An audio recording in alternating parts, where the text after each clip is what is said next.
33 and verse 14. And God said, my presence will go with you, and I will give you rest.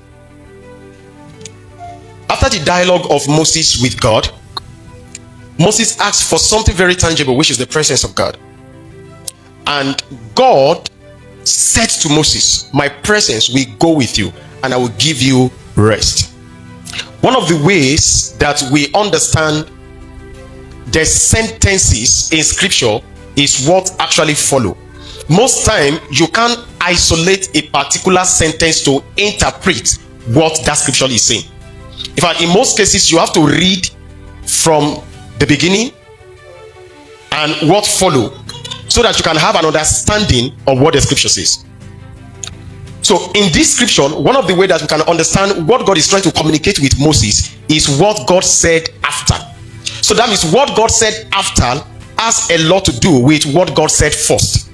So in understanding scripture, we need to note what God said first and what God said after. In most cases, what God said after actually give interpretation to what God said first. So he said, I will give you rest. God said, if my presence go, you will see it. And how will you see it is that you have rest. What does that mean? Rest is the first evidence that you are a carrier of God's presence. That you are totally free from anxiety, you are totally free from worries, you are totally free from burden. So that brings you to a place of letting go. That brings you into a place that you are not worried by anything. That brings you to a place of absolute surrenderness, where you have surrendered everything to God.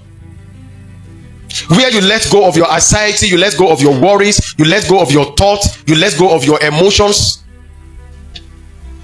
And you are totally confident that God is working out good. God is working out good for your sake.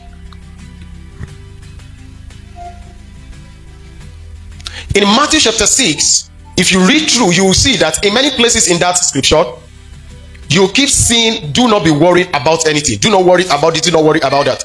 So that means that it is illegal for you to be worried in God's presence.